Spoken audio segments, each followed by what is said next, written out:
बार बार कहता हूं कि 80-90% भी आपके फेफड़े खराब हो चुके हैं।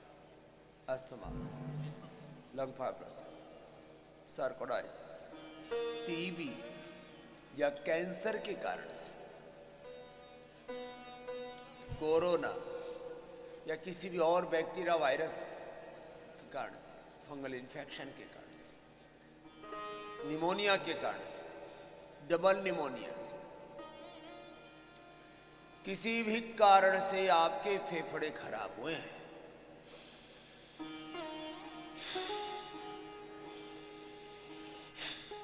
ऐसे योग करना और योग यज्ञ पूर्वक करना।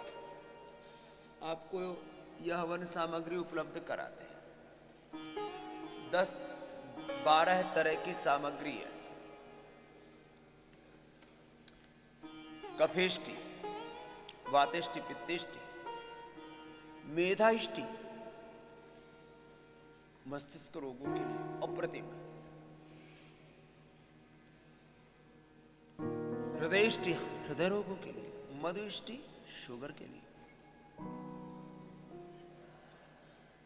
प्राणेष्टि, जिनके लो इम्यूनिटी, दिव्यष्टि, जिनको का मन में बहुत कुंठा है, नैराश्य, प्रारब्धेष्टि, पता ही नहीं लग रहा है बीमारी किस कारण से हुई है, तो प्रारब्धेष्टि से हवन करते। फिर ये जो गूगल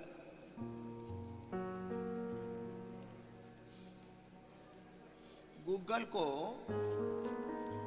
गूगल 10-20 ग्राम गूगल लिया और उसको ऐसे डाला, उसके ऊपर से घी डाला। गूगल और घी से ये यज्ञ का धूम तैयार हो जाता है। धूम चिकित्सा बोलते हैं इसे।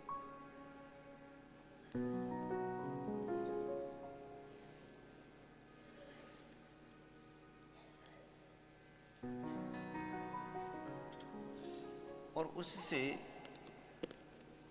वातावरण का शुद्धिकरण, यह तो एक बात है, करो भस्त्रिका करो।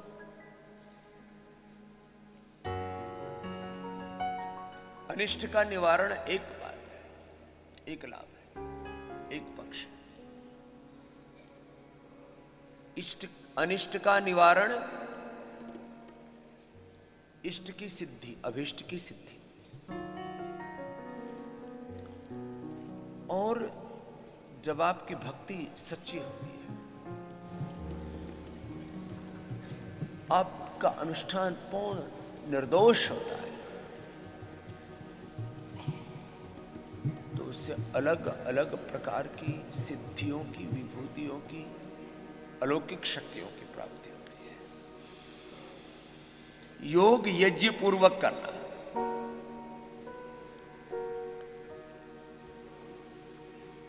और हमने देखा यहां कोरोना के बाद जो 24 घंटा ऑक्सीजन पर थे, पहले उनके 2 घंटा, फिर 4 घंटा, फिर 8 घंटा, धीरे धीरे करके पहले दिन की फिर रात की ऑक्सीजन हट गई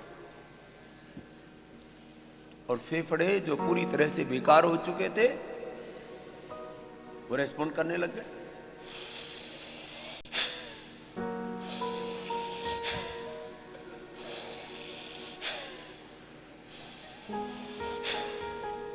प्रारंभ में तो इतना भी नहीं हो पाता।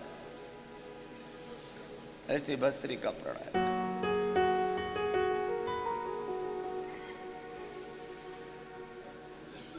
फिर छाती पर पतंजलि बाम लगा दी, दिव्य धारा सुंघा दी, दिव्य धारा से नस्य भी दे दिया। अब तो मौसम अच्छा हो गया है। हल्दी, अदरक, लहसुन, प्याज, यूकेलिप्टस के पत्ते अथवा दिव्य धारा ही उसमें डाल दिया, क्योंकि दिव्य धारा में यूकेलिप्टस ऑयल भी होता है, लौंग का तेल भी होता है, अजवाइन, शहद, पीपरमेंट, देसी कपूर।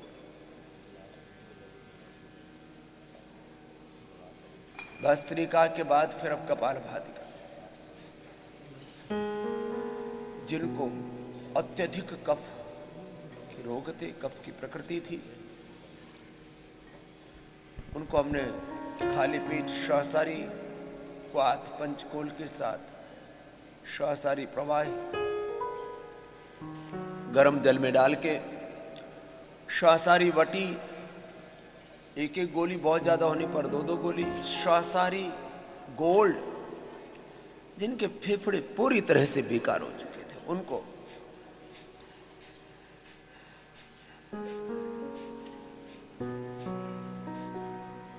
श्वासारी गोल्ड खाली पेट खाने के बाद करक्यूमिन गोल्ड लक्ष्मी विलास संजीवनी बटी। दूध बंद कर दिया, घी भी बंद कर दिया, थोड़े दिन के लिए सब खाने पीने की चीजें बंद कर दी, खाली खजूर कल्प करवाया। जिनकी हालात ये थी कि हर समय खांसी और खांसी से हर्निया तक हो गया, यूरिन लीकेज की प्रॉब्लम होगी और खांसी के कारण से जो सो नहीं पाते थे, खजूर कल्प करा दिए, सब कुछ बंद। बहुत भूख लगी तो थोड़ा चना दे दिया, या चने की रोटी हनी के साथ या पतंजलि च्यवनप्राश के साथ दे दी। हमने यहां पर 10-15 स्पेशल डाइट बना रखी है। ये खजूर कल्प और अत्यंत आवश्यक होने पर, नितांत आवश्यक होने पर, अत्यधिक दुर्बलता आने पर, वैसे खजूर से दुर्बलता दूर हो जाती है तो थोड़ा सा चना देते हैं इस, और कुछ भी नहीं देते। तो मैं बात कर रहा हूं एक्यूट अस्थमा की, असाध्य कोटि के अस्थमा, लंग फाइब्रोसिस, सार्कोइडाइसिस की, लंग के टीबी की, लंग कैंसर की, कफ कोल्ड अस्थमा नजला इतना भयंकर है, गला पूरा भरा हुआ है, सड़ा हुआ है अंदर से। एक भाई मेरे बोले जी मेरे गले में पता नहीं क्या कीड़े से हो रखे हैं कि क्या कुछ क्या हो रखा, कुछ पता ही नहीं लगता, गले में अंदर कुछ फैलता है, खुलता है। मेरे को चित्र दिखा रहा है कि इसमें से देख करके मुझे डर लगता है मेरे को क्या हो जाएगा। मैंने कहा तेरे को कुछ नहीं होगा, योगाभ्यास करो पूरा, ये औषध लो। अब मैं आज वात पित्त कफ, इन 3 प्रधान दोष और इन 3 प्रधान दोषों के जो अलग अलग उपद्रव हैं, अलग अलग जो कॉम्प्लिकेशंस हैं, उनके जो दुष्प्रभाव हैं इन तीनों दोषों के, करते रहो कपालभाति, उनके ऊपर बात कर रहा है। कफ दोष ज्यादा बढ़ते हैं, उसी से ही सिस्ट बनती है बॉडी में, चाहे बेनाइन है, चाहे मैलिग्नेंट है, चाहे टीबी की है, कैसी भी गांठ है, फैट सेल्स डिपॉजिट होते हैं ये कफ बढ़ने से। मेटाबॉलिज्म कमजोर होता है ये कफ बढ़ने से।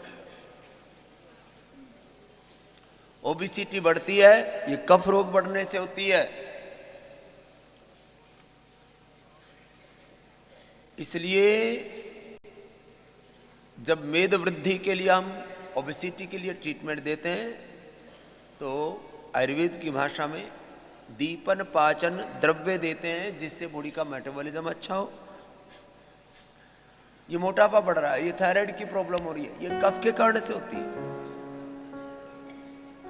ये जो लोग प्रमाद करते रहते हैं, कुछ लोग जो है ना उनको सोने में बहुत मजा आता है, जो देर तक उठने के आदी है, जिनको उठाना बड़ा मुश्किल काम है, कपालभाति करते रहे। कफ बढ़ने से प्रमाद बढ़ता है।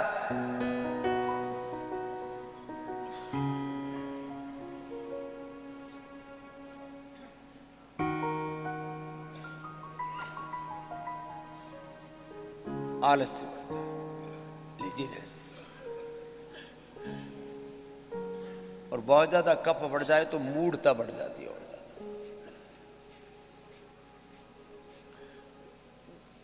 तो आपको बहुत बड़ी बात ये कह रहा हूं कि योग से, आयुर्वेद से, यज्ञ से, नेचुरोपैथी में sun therapy, hot and cold press, छाती के ऊपर ठंडे गर्म पानी का सेक। नस्य, जलनेति सूत्रनेति नस्य,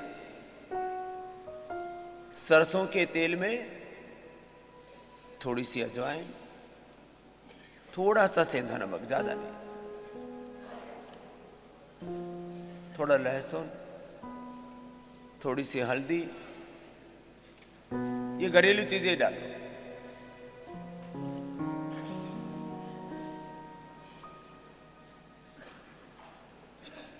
सौंठ, पीपल, काली मिर्च, लौंग, ये ऐसे साबुत डाल दो और धीरे धीरे सरसों का तेल पकाओ और उसको नाक में डालो। जिनको भयंकर कफ कोल्ड है ना, सब निकल जाएगा। रीठा और त्रिकुटा रात को भिगो दो, सुबह उसको नाक में डालो। मैंने 100, 200, 200, 250 ग्राम कफ एक बार में निकाला है लोगों का। वर्षों पुराना जमा हुआ कफ निकल जाता है।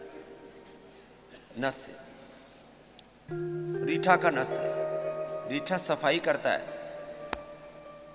अंदर की से। ये सरसों का तेल का बहुत तेज लगते हैं दोनों ही। फिर बहुत सौम्य है अणु तेल। अणु तेल के ऊपर पूरा रिसर्च किया हुआ हमने। जितने भी प्रकार के बैक्टीरिया, वायरस, फंगस हैं, सबको मारने के लिए, और बिल्कुल लगता भी नहीं है। इससे बेहतर कुछ भी नहीं हो सकता। अणु तेल का